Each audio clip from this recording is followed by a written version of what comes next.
वसुदेव देव्याः केशाभिमर्शं सुतकर्मगर्ह्यं नवारयामास नृपाश्नुषायाः स्वाश्रये हरन्त्या कुछ कुंकुमानि। ये उस समय की बात है परीक्षित जी से सुखदेव जी कह रहे, बोले बेटा तुम्हारे ही परिवार में एक बार की बात है कि कौरव राज्य की सभा में तुम्हारी दादी द्रौपदी को जो है बीच सभा में खींच करके दुशासन लाया था और उसे नग्न करने का प्रयास कर रहा था। लेकिन ऐसे में भी जो कुरुराज जो राजा थे वहां के धृतराष्ट्र ऐसे गर्हित निंदनीय कर्म करने पर भी महाराज अपने पुत्रों को रोक न सके। कहा कि महाराज ऐसे भी हमारी परिवार में कथाएं हुई, ऐसे भी लोग हुए हैं। बोले हाँ परीक्षित सुनो क्या कथा है। महाराज एक दिन की बात है, द्यूत क्रीड़ा का आयोजन किया गया, जुआ खेलने का। ज्यादा कथा न बढ़ा करके पास से ही चलेंगे। द्यूत क्रीड़ा का आयोजन हुआ जुआ खेलने का। उसमें महाराज जुआ जो है खेलते हुए शकुनी के छल के पासों के द्वारा छल का जुआ, उससे जो है युधिष्ठिर हार गए और युधिष्ठिर अपना धन संपत्ति तो पूरी हार ही गए, उसके साथ साथ अपने भाइयों को, और यहां तक इतनी बुद्धि खराब हो गई जुआ खेलने से कि अपनी पत्नी को भी दांव पर रख दिया। यही जो थोड़ी देर पहले हम बात बता रहे थे। महाराज जुआ खेलने से कितनी बुद्धि खराब हो गई, अपनी पत्नी को भी दांव पर रख दिया और दुर्योधन ने उसे जीत लिया। मामा शकुनी बड़ा प्रसन्न हुआ और दुर्योधन इसी छल की तलाश में था। दुर्योधन ने अपने भाइयों को आदेश दिया, लेकिन उसमें जो है 98 भाई तैयार नहीं हुए इस निंदनीय कर्म करने के लिए। दुशासन तैयार हो गया। दुशासन जो है पहुंचा कक्ष में द्रौपदी के, वहां पर रजो धर्म में द्रौपदी थी, रजस्वला धर्म था, इसलिए एकांत में निवास कर रही थी बाल खोले हुए। दुशासन ने जाकर के कहा कि भाभी वहां पर बुलाया है दरबार में महाराज धृतराष्ट्र ने, पिताजी ने। बोले आप क्या कह रहे हो देवर जी, समझ में नहीं आता, ये कैसा संभव नहीं, मैं आज तक कभी दरबार में गई ही नहीं, कैसे बुलाएंगे, कुल बधुएं कभी दरबार में नहीं जाती हैं और आप कह रहे हो दरबार में बुला रहे हैं, ऐसा कभी संभव नहीं। लेकिन महाराज और भी कर्ण विकर्ण गए थे, लेकिन एक दो लोग गए, बाकी ने मना कर दिया था। तो कहने का तात्पर्य जब दुशासन 2-3 में एक बार लौट आया, 2 बार लेकर दुर्योधन की घुड़की के सामने और उसको पकड़ के खींच के लाना पड़ा द्रौपदी को। द्रौपदी को खींच करके लाया सभा के बीच में। महाराज नग्न करने का प्रयास कर रहा है द्रौपदी को। देखो कितना बड़ा अधर्म बढ़ गया था द्वापर में भी। आप लोग विचार करना जरा, इतना अधर्म अभी नहीं है जितना अधर्म उस समय हुआ था। आज भी भारत में किसी प्रधानमंत्री या राष्ट्रपति की यह ताकत नहीं है कि किसी गरीब महिला को भी खींच करके संसद के अंदर नग्न किया जाए। संसदें थी, गुरुराज की दिल्ली में सभा थी, राजा राज दरबार था, वहां पर जो है नग्न करने का प्रयास किया जा रहा है द्रौपदी को। महाराज पहले तो चारों तरफ देखती रही, गुरु द्रोणाचार्य की तरफ निगाह फेंकी कि गुरु बाबा बैठे हैं, इनमें बल भी बहुत है, अगर ये चाहें रोक दें तो फिर क्षण भर में सब ये काम रुक जाए। भीष्म बाबा की तरफ देखी, लेकिन भीष्म बाबा भी कुछ नहीं बोले। अपने 5 पतियों की तरफ भी देखी, लेकिन कोई कुछ नहीं बोला। जब सब संसार से सबकी आशा टूट जाती है मनुष्य की, तब फिर क्या होता है? तब भगवान याद आता है। लेकिन भगवान उसी को याद आएगा जिसने कभी भगवान को याद किया होगा। यह भी बात समझ लेना। कुछ लोग का होते हैं, हाँ जानते ही हो, मरते समय सबके घर में लोग मरते हैं। कुछ लोग बैठ जा रामायण सुनावे लगा, रामायण सुनाओ रामायण। अब रामायण कभी सुनी हो, राम राम कही हो, तब तो रामायण में मन लगे। रामायण में मन नहीं लग रहा, वो हाय हाय कर रहा है, उसको लग रहा है ये सब छूट रहे। कोनो कोनो का हमें लगा थे कुछ कानपुर वाली बिटिया में इनके प्राण हिल गए। कानपुर वाली बिटिया बुलवाए तो शायद निकल जाए। बड़ी बड़ी समस्याएं कहां तक बताएं। एक जगह गाय पुजाने गए, गाय नहीं मरते समय पुजाई जाती है, बछियां दिवाई जाती है। महाराज वहां पहुंचे तो एक लड़का बड़े उत्साही बहुत ज्यादा, तो वो गाय छोड़ रहा है, बिल्कुल दुधार गाय, दूध देत रहा है बढ़िया। बोले महाराज बड़ा पैदा किया पिताजी ने, और हम लोग भी बड़े सुखी हैं, ये तुम संकल्प छोड़ो ले जाओ। और बाप थोड़े थोड़े अब होश में रहा है। बाप बोले काहे लड़कन को मुंह पोछे दे, तो पंडित जी तो लेकर चले गए हैं, ये गाय आए वखन लगे बिना मतलब में झंझट पड़े। अरे कोनो बछिया छिया ले आओ, दे दे, काहे परेशान। ये स्थितियां हैं। मरते समय तक जिसने कुछ किया होगा उसी को याद आएगा भगवान। इसलिए अभी से नाम लेना शुरू कर दो, और ये फिर बुढ़ापे में क्या होगा जरा विचार करना। बुढ़ापे में नाम आम नहीं ले पाओगे, तब तो ये स्थिति होगी। लाठी से पड़ेगा पाला। यहाँ पर हमारे काफी बुजुर्ग लोग बैठे हुए हैं, लाठी लेके चलते हैं। लाठी से पड़ेगा पाला, नाक से बहेगा नाला, आंख में तनेगा जाला, जरा सी जिंदगानी में। पड़े पड़े वस्त्रों में,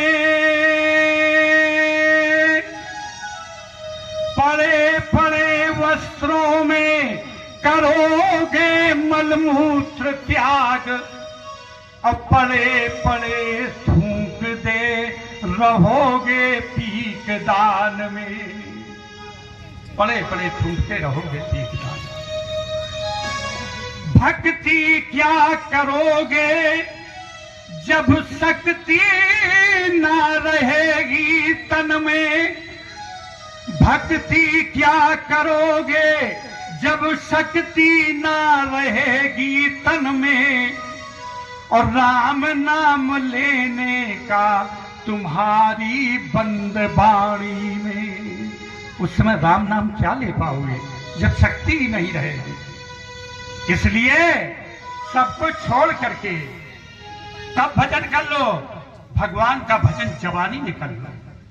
महाराज जब सब कुछ सबकी आशा छोड़ दी, तब कहां ध्यान गया? तब गया भगवान की तरफ।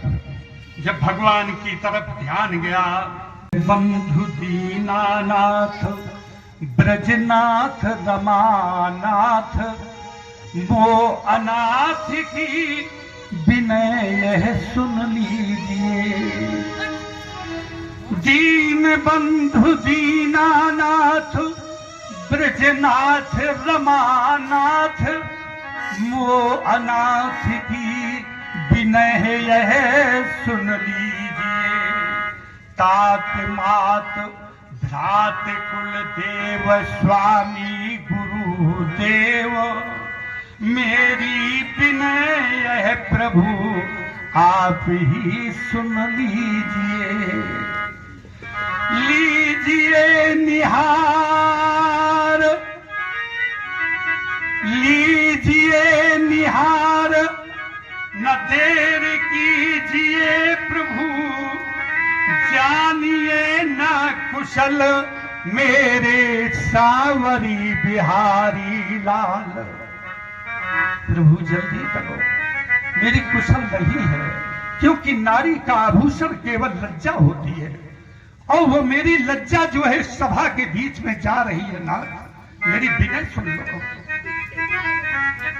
नेत्रों से आंसू झरझर कर रहे द्रौपदी के। तीन बंधु दीनानाथ, ब्रजनाथ रमानाथ, राधानाथ, अनाथ की विनय सुन लीजिए। तात मात भ्रात, तात मात भ्रात, कुलदेव स्वामी गुरुदेव, मेरी विनय प्रभु आप ही सुन लीजिए। देर ना करो प्रभु, लीजिए निहार, लीजिए निहार, न देर कीजिए, न जानी कहूं, जानिए ना कुशल नाथ सावरे बिहारी लाल। आज सभा बीच मेरी लाज रख लीजिए। हे सावरे लाल, मेरी आज सभा के बीच में लाज रख लो। स्त्री का आभूषण केवल लज्जा है। अगर स्त्री के लज्जा चली जाए तो जीवन उसका बर्बाद हो जाता है, क्योंकि कहा गया है, शास्त्रों में भी कहा गया है कि सलज्जा गणिका नष्टा निर्लज्जास्तु कुलांगना। अगर किसी कुल की स्त्री निर्लज्ज हो जाए तो वो कुल नष्ट हो जाता है। इसलिए प्रभु मेरी लाज जा रही है।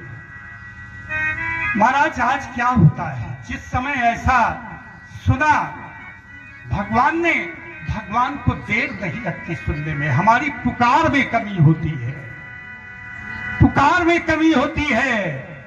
आप देखते हो, रोजाना देखते हो आप, एक लोटा सूखा जल, अब मनौती इतनी मानते हो, कुछ पूछो ना।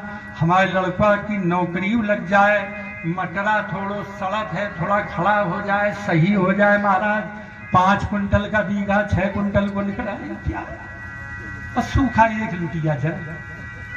मांगना क्या भगवान से? आपको भगवान की केवल भक्ति कर दी है, मांगना कुछ नहीं जीवन में।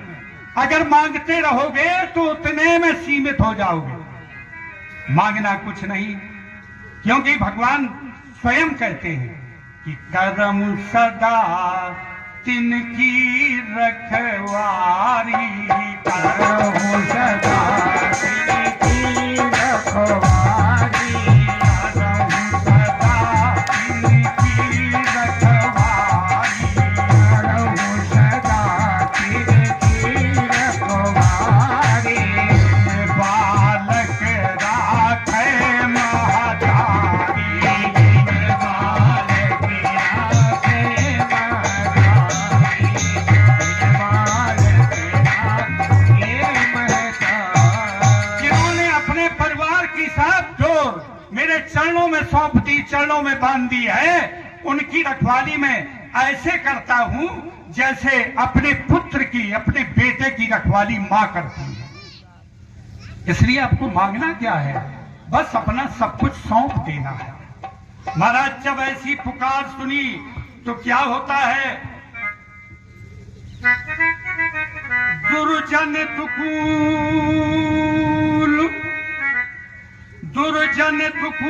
दुशासन दीन बंधु, दीन भय के द्रुपद दुलारी यो पुकारी है।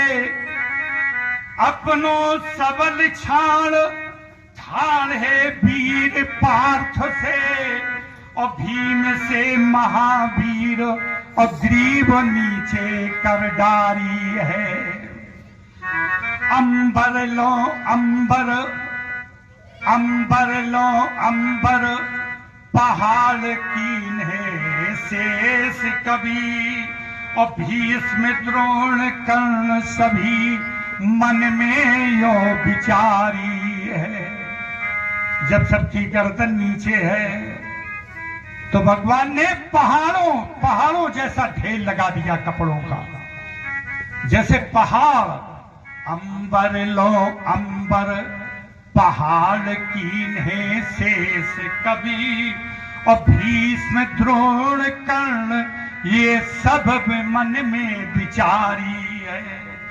कि सारी बीच नारी है, सारी बीच नारी है, कि नारी बीच सारी है, कि सारी ही की नारी है और नारी ही की सारी है। समझे में नहीं आ रहा कि सारी कहीं स्त्री बन गई कि स्त्री सारी बन गई। सब परेशान। महाराज 10,000 हाथियों के बल वाला 10,000 हाथियों के बल वाला दुशासन 10 गज की साड़ी खींच रहा है, लेकिन वो खींच नहीं पा रहा। खींचते खींचते परेशान होकर के छक करके पसीना पहुंच करके नीचे गिर गया। ये स्थिति है। देखो भगवान के भरोसे की बात, भगवान का भरोसा जिनके ऊपर होता है। महाराज कैसी साड़ियां लाए भगवान, जरा विचार करना। सुंदर सफेद श्याम, सुंदर सफेद श्याम, बैंगने हरीरे पीरे, कपड़े बहुतेरे तो गिनने में आए हैं। कपड़े बहुतेरे तो गिनने में आए हैं। खाकी मुल्तानी और प्याजी जाफरानी, अरु धारी आसमानी, आसमान लग छाई है। ऐसी ऐसी साड़ियां, एक भी रंग की साड़ी नहीं छोड़ी। बीच में कई बैंगनी कई पीली साड़ी, ऐसी साड़ियों का एकदम ढेर लगा हुआ है। लाल गुलाब सी, लाल गुलाब सी, गुल खैरी और गुलाब रंग, और फाल शाही काई रंग अनेकों दर्शाए हैं।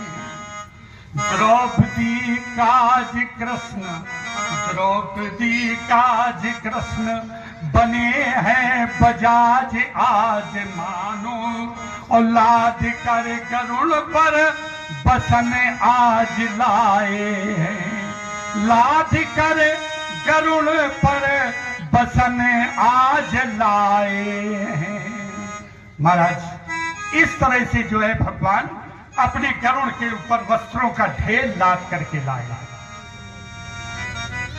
महाराज आज क्या होता है, जिस समय द्रौपदी की लाज बच गई, द्रौपदी को भगवान दिखाई पड़ रहे, बाकी किसी को नहीं हुआ।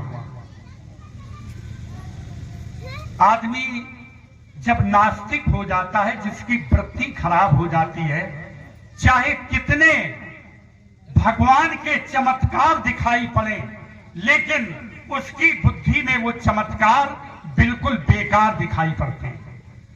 दुर्योधन देख रहा है बैठा कि ये ऐसा कैसे हो सकता है, 10 गज की 10 हाथ की साड़ी और ये लाखों गज की साड़ी हो गई। 10,000 हाथी के बल वाला दुशासन खींचते खींचते थक गया। उसके माथे पर पसीने की बूंदें टपक रही है, लेकिन अब भी भगवान के ऊपर विश्वास नहीं है। जरा विचार करना। लेकिन द्रौपदी को भगवान दिखाई पड़ रहे, बार बार प्रणाम कर रही है, और दुर्योधन इत्यादि सब कह रहे ये कहां खोपड़ी ऐसी ऐसी कर रही, समझ में नहीं आता। ये भगवान को दिखाई पड़ते, वो दिव्य दृष्टि हमारे अंदर आनी चाहिए। पढ़ तो लेते हम लोग, क्या कहते हैं कि सबके अंदर भगवान है, यही तो पढ़ते। अभी थोड़ी देर पहले हमने चौपाई सुनाई थी आपको। सब जगह है और सबके अंदर भगवान है। जितने भी जीव जंतु हैं, कल भी हमने बताया था, चैतन्यता हर जीव को परमात्मा से मिल रही है। गोस्वामी बाबा ने भी लिखा है कि ईश्वर अंश जीव अविनाशी, ईश्वर जीव अविनाशी, ईश्वर अंश जीव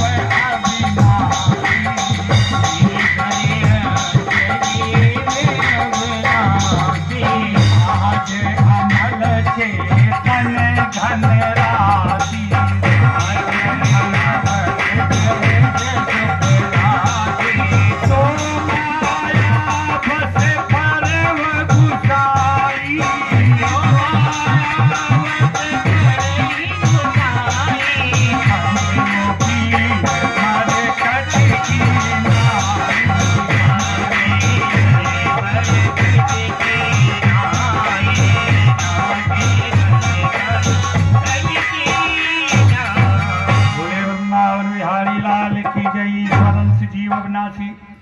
हम सब लोग अंश हैं उसी परमात्मा के, सारे जीव उनके अंश हैं, उन्हीं से सब प्रादुर्भूत हुआ, उन्हीं में लय हो जाएगा भगवान में।